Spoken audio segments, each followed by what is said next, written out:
धर्म प्रेमी बंधुओं, मेरे इस चैनल में आपका स्वागत है। मेरे इस चैनल में प्रद्युम्न चरित्र का वर्णन चल रहा है, जो श्री कृष्ण के और रुक्मणी के पुत्र हुए। वह चरम शरीरी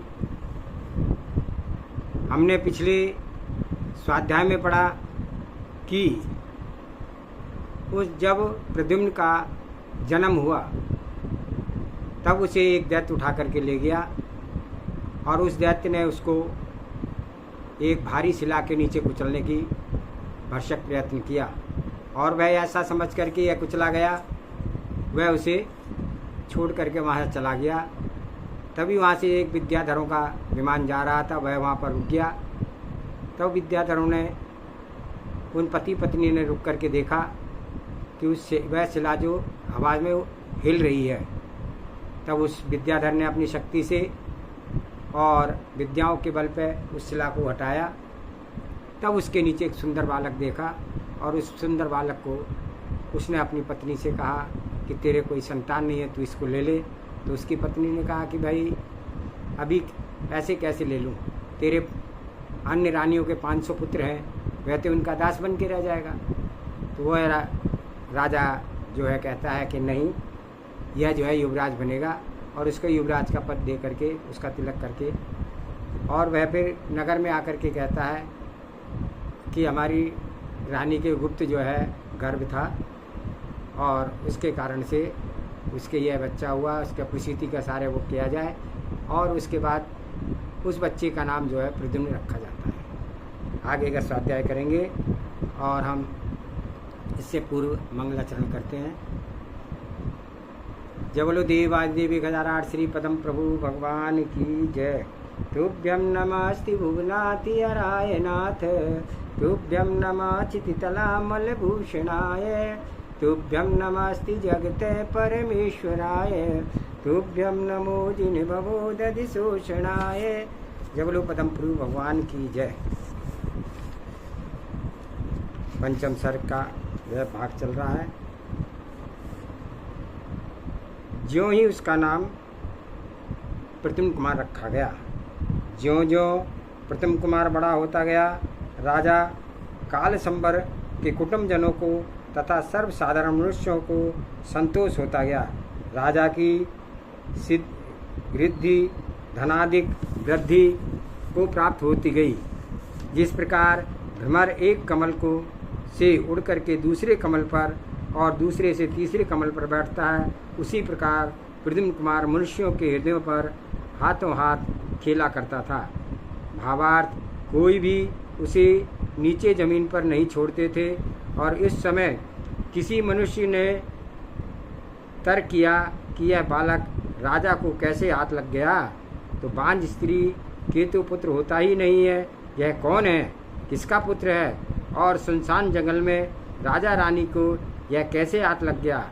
तब दूसरे मनुष्य ने जवाब दिया, इस वार्ता से तुम्हें क्या प्रयोजन है, जो कुछ राजा करता है वह प्रमाण होता है। मुझे तो इस बालक पुण्यहीन नहीं दिखता है, कारण यदि यह पुण्यहीन होता तो इसके कारण से ऐसे महोत्सव क्यों हुआ करते। जिस वस्तु का चिंतन करा वह पुण्य के प्रभाव से प्राप्त होती है। इसलिए भव्य जीवों को भवांतर में सदाकाल पुण्य संचय करना चाहिए। पुण्य के महत्व से प्रद्युम्न कुमार केवल कनकमाला रानी को ही नहीं, किंतु राजा कालसंबर के अनन्य समस्त रानियों को भी, सर्वसाधारण स्त्रियों के भी अत्यंत प्रिय था। इस भावार्थ यही है कि स्त्री मात्र उसका प्रेम से लाड़ करने लगी थी। इसी प्रकार से स्वजन तथा परिजन का भी प्रद्युम्न कुमार का प्रेम पात्र बन गए थे। पूर्व में बैर के से दुष्ट ने इतने छोटे बालक को साथ कैसा खोटा बर्ताव किया और उसे मारने में कमी नहीं की थी, तो भी देशांतर मेघकूट नगर में राजा कालसंबर के यहाँ वह बड़े सुख से बढ़ने लगा था। इसमें केवल पुण्य ही कारण है, जिससे के पास विशेष पुण्य का संचय होता है, उसके सहज ही अनेक प्रकार के सुख मिल जाते हैं। ऐसा जान करके हे भव्य जीवो, सदाकाल अपना परम हित करने के वाले धर्म को धारण करो। धर्म ही समस्त प्रकार के सुखों को करने वाला है। धर्म ही जीव का भला करने वाला है। धर्म ही गुरुओं का गुरु है और धर्म ही स्वर्ग मोक्ष आदि अनेक प्रकार के मनोवांछित सुख प्राप्त देने वाला है। धर्म ही सदाकाल चंद्रमा की चांदनी के समान निर्मल कीर्ति फैलाता है, अर्थात यश दिन दूनी रात चौगुना बढ़ाता है। इसलिए बुद्धिमान भव्य प्राणियों, जिन धर्म की उपासना मुनिंद्र जन करते हैं उसे तुम धारण करो। अब छठा सर्ग आरंभ होता है। उधर काल संवर विद्याधर के स्वर्ग के समान सुंदर महलों में प्रद्युम्न कुमार अपने रक्षक माता पिताओं को सुखी कर रहा था, उनकी मनोकामनाओं को सदा बढ़ा रहा था और स्वयं आनंद में मग्न हो रहा था। इधर द्वारकापुरी में रानी रुक्मणी ने बालक के हरण के हो जाने के कारण उसे बड़ी बुरी दशा हो गई थी, जिसे सुनने से लोगों के हृदय भर आए हुए थे। वहाँ संक्षेप में उसका वर्णन बताते हैं। जब दुष्ट दैत्य बालक को हर करके ले गया, तब रुक्मणी निद्रा से सचेत होकर के उसने सर्वगुण संपन्न बालक को चारों ओर देखने लगी। जब अपनी सेज से बालक को नहीं पाया, तब वह चकित होकर के नौकर चाकरों से पूछने लगी, नौकरों, तुमने मुझे बहुत जल्दी बताओ मेरा गुणवान पुत्र कहाँ पर है। फिर चिंताग्रस्त होकर के विचारने लगी कि यह देवकृत माया है अथवा कोई इंद्रजाल का खेल है, मुझे स्वप्न में आ रहा है, किंबा मेरी आंखों में भी अंधेरा छा रहा है जिससे कि बालक दिखाई नहीं देता है। ऐसा हृदय के शून्य हो रहा है अथवा बात प्रकृति के कारण से मेरी कोई बुद्धि भ्रष्ट हो रही है। कोई पूर्व जन्म का बैरी दैत्य मेरे बालक को हर के ले गया है और अथवा किसी दासी ने गोद में मेरा बालक खेल रहा है, धाय दूध पिलाने के लिए ले गई है अथवा नौकर उसे प्रेम से खिलाने के लिए कहीं ले गया है। ऐसे नाना प्रकार के संकल्प विकल्प करके अत्यंत ही मोह करने वाली उस रुक्मणी ने फिर विचार करने लगी कि निर्दयी देव ने मुझे अबला को जल्दी ही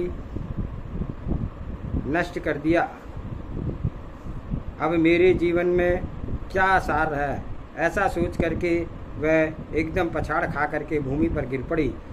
वह देख करके नौकरों ने उसे हरिचंदन आदि के शीतोपचार किया और सचेत किया। सो सचेत होकर के वह अपने पुत्र की याद से छाती पीटने लगी और डांडे मार मार करके रुदन करने लगी। उस विलाप को सुन करके नौकरों का भी चित्त करुणा से भर गया। हाय हाय, मेरे घुंघरारे बालों वाले, सुंदर नासिका वाले और पूर्णचंद्र के समान सुंदर मुख वाले पुत्र तू कहाँ चला गया। बेटा, तेरे नेत्र कमल के समान सुंदर थे, तेरी भौएं विकार युक्त अर्थात टेढ़ी थी और तेरी सुंदरता कामदेव से को फांसी के समान मोहक थी और सबको भ्रम करने के लिए तू कर्म की फांसी ही था। तू कहाँ चला गया। शंख के समान सुंदर तेरा कंठ और गज के समान सूंड के समान तेरी भुजाएं धारण करने वाले हे पुत्र तू कहाँ लोप हो गया। इस प्रकार हाहाकार मचाती हुई रुक्मणी उच्च स्वर से रोने लगी। तब कृष्ण रणवास में समस्त रानियों दासियों आदि से रुदन करने लगी। तब उसी प्रकार से कृष्ण पुत्र को हरण करने के दुख का कारक समाचार सुनकर के निवासी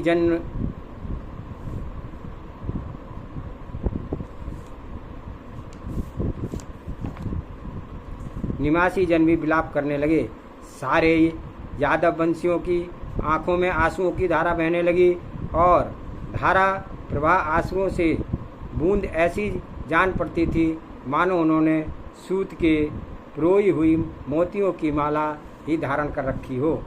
अचानक और पहले कभी नहीं सुना ऐसे दुख में कोलाहल को सुनकर के श्री कृष्ण एकदम नींद से जाग उठे और पास के नौकरों से बोले, देखो तो सही क्या हाहाकार हो रहा है। शब्दों से मिला हुआ यह रात्रि के पिछले भाग में क्या कोलाहल हो रहा है। जाओ देखो, देख करके सुन करके तथा चिल्लाहट का कारण भली भांति से जान करके मुझे जल्दी खबर दो। श्री कृष्ण महाराज की आज्ञा पाते ही एक दंडधारी सेवक तत्काल बाहर निकला और रणवास में जाकर के उसने कारण मालूम किया, समझा और उससे बहुत दुखी होकर के वह श्री कृष्ण के पास आकर के बोला, गुपचुप मस्तक झुका करके खड़ा हो गया। तब श्री कृष्ण ने पूछा, कहो किस बात का कोलाहल था। तब वह नौकर बड़े ही दुख से गदगद वाणी से बोला, हे प्रभु मैं क्या कहूँ, कुछ कहने योग्य नहीं है। तब श्री कृष्ण बोले, तू इतना व्याकुल क्यों हो रहा है, वह वार्ता क्या है। ऐसा दुखदायिनी है कि उसे कहने में भी सकुचता आता है, परंतु बिना कहे मालूम कैसे होगी। तब सेवक हाथ जोड़कर बोला, नाथ कहते हुए मेरा हृदय विदीर्ण हो रहा है। किसी दुष्ट ने रुक्मणी महारानी के बालक का हरण कर लिया है। वज्रपात के समान ऐसा वचन सुनते ही श्री कृष्ण तू क्या कहता है, इतना कहकर मूर्छित हो गए।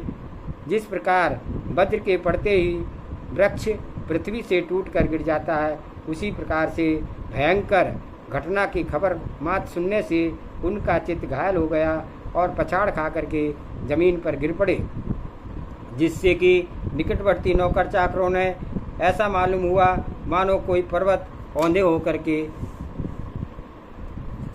तब नौकरों ने नाना प्रकार के शीतोपचार किए। तब मूर्छा दूर हुई। सचेत होकर के पुत्र हरण की बात को याद करते ही बहुत शोकाकुल होकर के विलाप करने लगे और दाड़े मार करके रोने लगे। नौकर चाकर भी चिंतातुर होकर के अश्रु धारा बहने लगे। हाय हाय, यह क्या हो गया, हमारे प्यारे पुत्र तू कहाँ चला गया। तेरे बिना मेरा जीवन भी निस्सार है। मेरे धन धान्य दास दासी ग्राम नगर करवट केवट मंडपा आदि किसी भी काम के नहीं है। सैकड़ों राजा सेवक हों तो क्या, अथवा मेरे पास हजारों हाथी घोड़े आदि हों तो क्या, जब तक तू था तभी तक ये सब मेरे थे। अब तेरे बिना मुझ में ये तो क्या सब संसार असार दिख पड़ता है। बेटा मुझ पुण्यहीन को यहीं छोड़ तो अगर तू कहाँ चला गया। मैं तेरे बिना दीन और दुखी हो गया हूँ। जब तू ही नहीं है तो अब मेरा इस संसार में कौन बंधु है। पुत्र शीघ्र आ और दुख रूपी संसार सागर से डूबते हुए अपने पिता को बचा ले। बेटा तू हमारा कुल कमल दिवाकर और गुण समुद्र था, अब तू कहाँ चला गया। तू यदुवंशियों के कुल रूपी समुद्र को बढ़ाने के लिए चंद्रमा के समान था। तेरा शरीर बहुत सुंदर, तेरी आवाज़ बड़ी प्यारी और मीठी थी। अब तू कहाँ छिप गया है। प्रिय वत्स, तू बड़ा भाग्यशाली था। स्वजन बंधु वर्ग के चित्त रूप कमलों को केली करने वाला परम शोभनीक हंस था। अब तू क्यों अदृश्य हो गया है। इस प्रकार भांति भांति से मर्मभेदी वचनों का उच्चारण करके कृष्ण जी बड़ी देर तक विलाप करते रहे और उसके होंठ कपकपाते हुए, आंसुओं को टपटपाते हुए उनसे धुले जा रहे थे। कुटुंबीजनों ने भी बहुत विलाप किया। तत्पश्चात श्री कृष्ण बंधु वर्ग के साथ दुख से अपने मस्तक को धुनते हुए रुक्मणी के महल में चले गए। रास्ते में उन्होंने अपने मन ही मन सृष्टिकर्ता को उलाहना दिया कि हे विधाता, तू क्यों ऐसे अशुभ शुभ लक्षण युक्त चित्त के वशीभूत करने वाला सुंदर रत्न को बनाता है और बना करके पीछे उसे क्यों हर लेता है। धिक्कार है तेरे पांडित्य को, जो मनोहर रूप की रचना करके उसे फिर हरण कर लेता है। इस प्रकार विचार करते और धीरे धीरे पांव बढ़ाते हुए कृष्ण जी रुक्मणी के महल में पहुँचे। अपने स्वामी को आता देख करके रुक्मणी एकदम खड़ी हो गई और कुलीनता के स्वाभाविक लक्षण स्वरूप विनय करके मूर्छा खा करके गिर पड़ी। सो देखा ही जाता है कि अपने हितैषी स्वजन को देखते ही मनुष्य को दुख और उमड़ आता है। यह देख श्री कृष्ण ने शीतोपचार के द्वारा उसकी मूर्छा को दूर करने का प्रयत्न किया। वह सचेत होकर के पुनः विलाप करने लगी। श्री कृष्ण ने भी दुखित होकर के उसके पास बैठ गए और बारंबार पुत्र को याद करते हुए दुख को बढ़ाने लगे। रुदन करती हुई रुक्मणी अपने प्राणनाथ से कहा, हे स्वामी, आपके समान सामर्थ्यवान विद्या के होते हुए मेरा पुत्र कहाँ चला गया? नाथ, मेरे अभाग्यवश मेरा पालक चला गया है। मैं बड़ी मंदभागिनी हूँ, क्या करूँ? अब मैं अपुत्री हो गई हूँ। ऐसा कहकर के भूमि पर गिर पड़ी, व्यलचित होकर के जमीन पर लौटने लगी और अपने हाथों से अपनी छाती पीटने लगी और केसों को बिखेर करते दुखी बाला ढांटे मार मार करके रोने लगी। हाय हाय, अब मैं क्या करूं? कहाँ जाऊं और अपने मन को कैसे समझाऊं? विलाप करती हुई रुक्मणी को देख करके श्री कृष्ण दुखी होते हुए अपनी प्राण वल्लभा से बोले, देवी, मेरे ही प्रमाद से यह बालक हरण हुआ है। मैं मूढ़ बुद्धि, अब क्या करूं? विधाता ने मुझे बड़ा धोखा दिया है। जब कृष्ण और रुक्मणी दोनों पुत्र मोह से इस प्रकार दुखित होकर विलाप करने लगे, तब कुल परंपरा के से चले आए ऐसा वृद्ध मंत्रीगण सुख करते हुए उनके पास आए और राजा रानी को भली भांति विनय से नमस्कार करके गदगद वाणी में बोले, महाराज, आप संसार के स्वरूप को भली भांति जानते हो। जो जीव इस संसार में यह असार संसार में जन्म लेता है, उसकी आयु का समय नियम से मरण होता है। सठखंड पृथ्वी को वश में करने वाले पहले विद्याधर और भूगोचरी चक्रवर्ती और तीर्थंकर हो गए हैं। उन सबको आयु के अंत में काल ने कमलाहार कर लिया है। पृथ्वी पर अब उनका नाम मात्र सुनाई देता है। धर्म चक्र के प्रवर्तक तीर्थंकर भगवान, जो सुर असुर कर बंदित हैं, उन्होंने केवल ज्ञान रूपी दीपक से तीन लोकों के पदार्थों को क्रम रहित प्रत्यक्ष देखा है और जो संसार रूपी समुद्र से स्वयं तरने और अन्य भव्य जीवों को तारने में समर्थ हैं, उनका भी परम औदारिक शरीर आयु के अंत के समय काल का कवलाहार बन जाता है। इस प्रकार महापराक्रम और महाशक्तिशाली धारक अनेक बलदेव, कामदेव, नारायण, पृथ्वीनारायण इस पृथ्वी तल पर हो गए और उनकी रक्षा सहस्रों हाथी रथ, सुबट, घोड़े आदि भी से होती थी, परंतु वे भी यमराज के कठोर दांतों के तले हो आ गए और परलोकवासी हो गए। इस प्रकार अपनी शक्ति का मान करने वाले अन्यानन योद्धा महामहोत्सव के धारक सूरमा पृथ्वी तल पर हो गए, परंतु वे भी अपने अपने कर्माधीन अंत में प्राणांत हो गए। सुर, असुर, चक्रवर्ती, विद्याधर, विद्याधीश, सिंह, अजगर आदि जितने भी बलिष्ठ और क्रूरतम जीव हुए हैं, वे सब यमपुर को सिधार गए। अरहंत भगवान का यही कथन है कि जो प्राणी जन्म लेता है वह नियम से मरण को प्राप्त होता है और प्रत्येक जीव अपने अपने कर्मानुसार सुख दुख को भोगता है। हे स्वामी, यमराज के छोटे बड़े सभी साथ समान रूप से बर्ताव है, ऐसा जानकर के सुख और दुख का त्याग कर दीजिए, क्योंकि सुख संसार का कारण है और सुख करने वाले मनुष्य को दुख मिटता नहीं है किंतु दुख बढ़ता है। जो बुद्धिमान पुरुष होते हैं वे किसी चीज़ को खो जाने पर विलाप लोप हो जाने पर, किसी भी स्वजन प्रजन के मरण हो जाने पर शोक नहीं करते हैं। कारण शोक, भूख और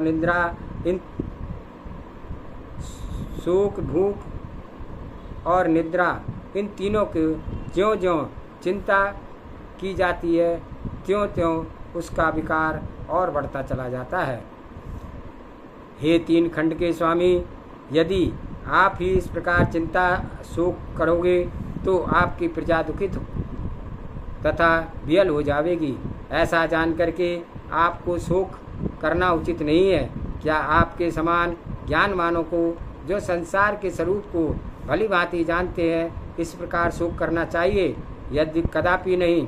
और इसमें संदेह नहीं है कि जो बालक यादव कुल में उत्पन्न हुआ वह प्राय सौभाग्यवान, बलवान और दीर्घायु का धारक होता है। इसलिए हे राजन, आपके पुत्र को कोई बैरी हर करके ले गया है तो भी वह कहीं ना कहीं सुख से तिष्ठता होगा। सो कुछ ही दिन के बाद आपके घर पर अवश्य आ जाएगा। आज का स्वाध्याय यही समाप्त करते हैं। किस प्रकार से यहाँ पर सुख और दुख का दोनों का वर्णन किया गया है कि पुण्य आत्मा जीव किस प्रकार से सारे संकटों से निकल जाता है और पुण्यहीन जीव जो है सब कुछ होते हुए भी दुखी रहता है। तो इसी प्रकार से यही संसार का सार चलता है। और यहाँ यही बात बताई है कि हमें किसी प्रकार का शोक नहीं करना चाहिए, जिससे अगर हम शोक करते हैं तो जो शोक है, भूख है, चिंता है, जितना हम करेंगे उतना ये बढ़ती जाएगी और उतने ज़्यादा दुखी करेगी, लेकिन उसका कुछ भी फल मिलने वाला नहीं है। इसी प्रकार के यहाँ अच्छी तरीके से यहाँ पर समझाया गया है। और आप सभी को जय जिनेन्द्र। जावानी के ज्ञान से सूझे लोकालोक, सो वाणी मस्तक नमो सदा दे तू दो। हे जिनवाणी भारती तुहे जपो निर्णय, जो तेरा शरणावे सो पावे सुख चैन। देव भजो अरिहंत को गुरु सेवा निर्गन, दया धर्म पालो सदा यही मोक्ष का पंथ। 9 बार नमोकार मंत्र।